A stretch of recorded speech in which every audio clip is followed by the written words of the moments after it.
pejabat di Israel sekarang itu dikepung oleh virus corona saat ini, ya. Dan inilah tampaknya juga merupakan balasan, ya.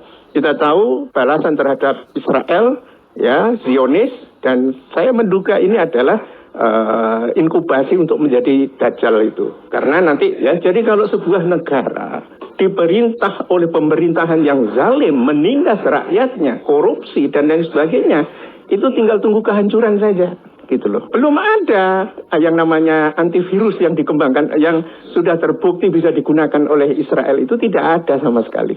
Semuanya kebingungan ini Israel ini. Nggak apa-apa, biarkan aja Israel menghadapi situasi seperti ini, ya. Kita tidak rugi sama sekali. Tanpa Israel, tanpa Zionis, dunia akan menjadi tenang. Mungkin beberapa minggu ke depan ini akan terjadi ledakan yang cukup besar di Israel itu. Ini dari koran-koran resmi, koran-koran besar Israel, bukan dari Facebook.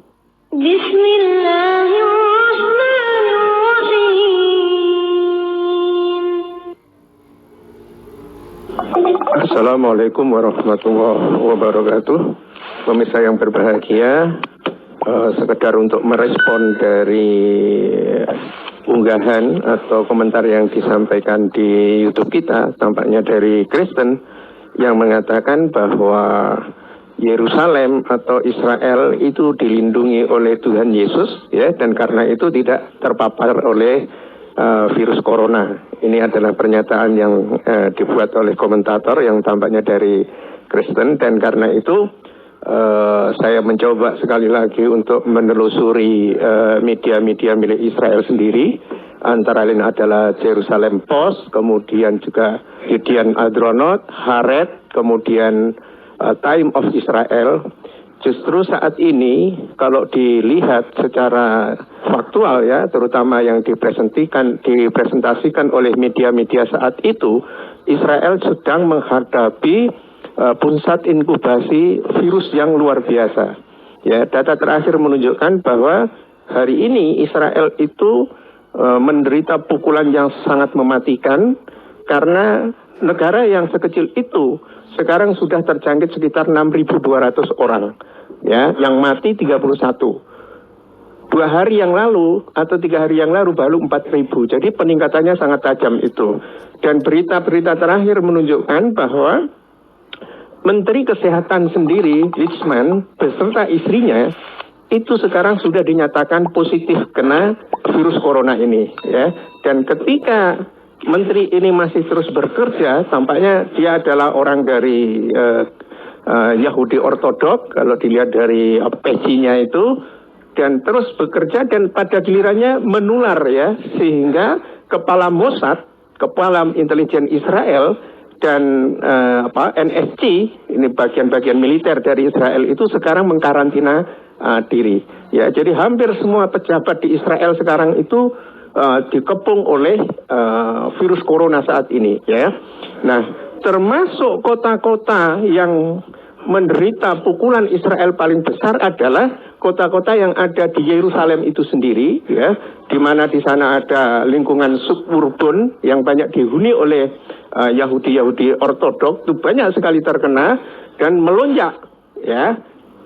Begitu juga poin dari kota dari Yerusalem ke Tel Aviv, itu banyak sekali yang terkena ini. Nah, seorang peneliti dari Yediot Ahronoth, Boaz Lev, mengatakan bahwa situasi yang ada di Israel hari ini itu seperti, ya, api yang liar di padang rumput.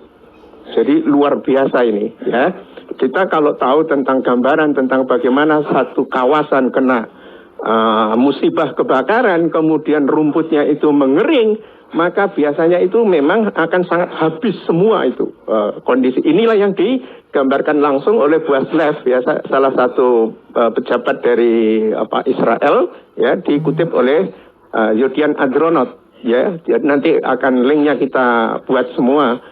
Dan inilah tampaknya juga merupakan balasan, ya.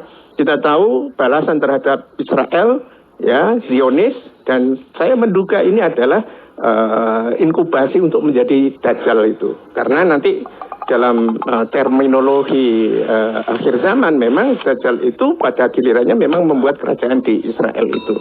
Dan ketika Yahudi Ortodok itu habis, maka sepenuhnya Dajjal itu yang menguasai. Mereka lah yang mengeringkan Danau Tiberias itu, ya, Danau Tiberias yang yang menjadi indikasi tentang mengeringnya Danau Tiberias itu adalah indikasi tentang dekatnya umat manusia dengan hari akhir zaman itu. Dan memang inilah kekejaman Israel yang luar biasa, gitu ya. Kalau kita tahu, pemirsa yang berbahagia, saat ini misalnya wilayah-wilayah Palestina di mana-mana orang Arab Palestina itu masih tinggal, itu sudah terpisah sama sekali antara Ramallah dengan jalur Gaza. Banyak yang mengatakan bahwa jalur Gaza hari ini adalah penjara terbuka bagi Israel, ya, dikepung dari manapun oleh Israel. Ya, nelayan-nelayan yang ada di Gaza itu dibatasi untuk mendapatkan ikan, untuk perahunya itu hanya sekitar 6 km dari darat. Dapat apa itu kalau para nelayan hanya mendapatkan jangkauan sekitar 6 km dari garis pantai itu. Jadi kekejaman Israel baik dengan tetangganya atau dengan luar negeri itu memang luar biasa. Ya, ini sekedar untuk memberikan respon. Jadi orang-orang yang belum membaca tentang situasi Israel, nampaknya ini dari komentator-komentator Kristen, nanti akan saya tunjukkan video-videonya atau media-media online-nya yang bisa diakses dengan mudah. Ini dari koran-koran resmi, koran-koran besar Israel, bukan dari Facebook, ya, bukan dari amatir. Dan inilah yang kelihatannya akan menjadi malapetaka yang mematikan. Ya, bagaimana bisa ya ketika sebuah pemerintahan, bahkan Benyamin Netanyahu sendiri sudah dinyatakan sudah dites coronavirus ini, hanya saja memang kabarnya masih negatif itu. Karena apa? Orang terdekatnya itu sudah positif kena coronavirus, dan Menteri Kesehatan sudah positif kena coronavirus beserta istrinya, dan itu membuat kepala Mossad, kepala NSC semuanya akhirnya menghadapi tes coronavirus ini, ya.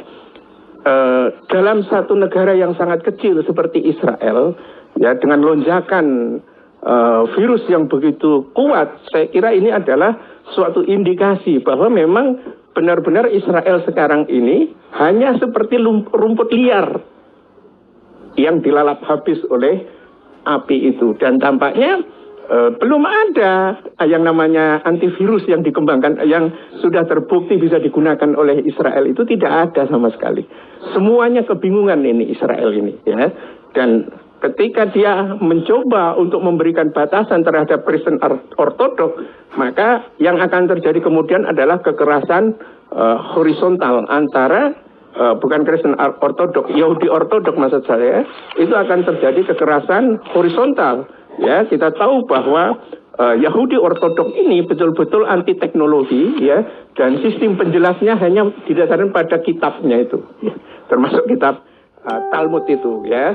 Dan dari situlah kemudian kemungkinan, ya, akan terjadi kerusuhan sosial. Ya, para pejabat di Israel sendiri sangat hati-hati untuk memberikan lockdown di wilayah-wilayah di mana Yahudi Ortodok itu berada. Tetapi ketika tidak diambil ini, maka api akan menjalar kemana-mana. Dan memang ini dilema yang sangat besar yang dihadapi oleh Israel.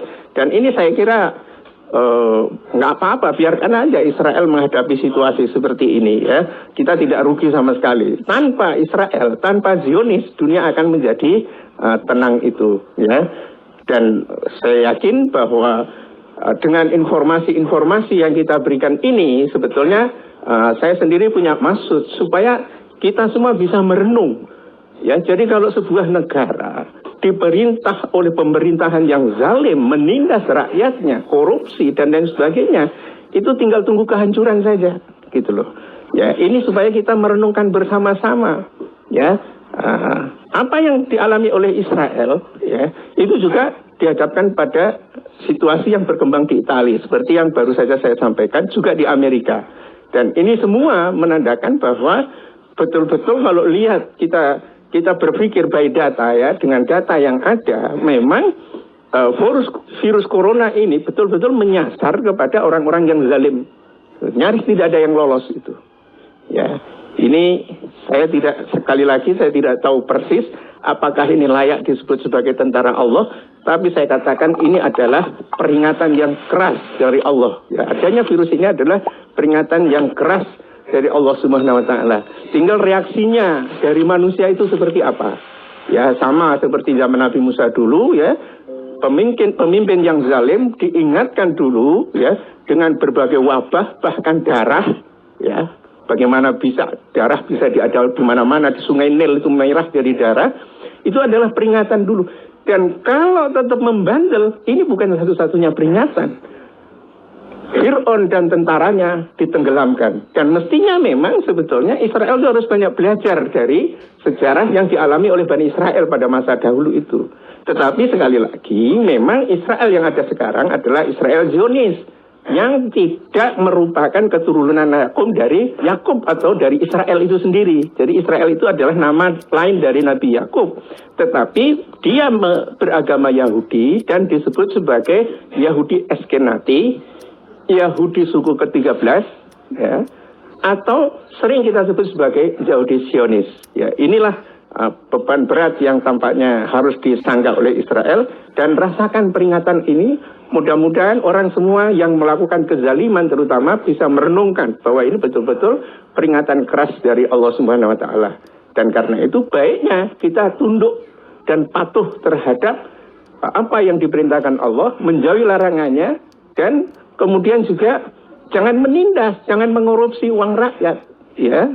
Itu betul-betul dosa yang sangat berat gitu. Dan tampaknya apa yang dihadapi oleh Israel pada saat ini baru inkubasi ya, belum terjadi ledakan. Mungkin beberapa minggu ke depan ini akan terjadi ledakan yang cukup besar di Israel itu. Billahi taufiq wal hidayah.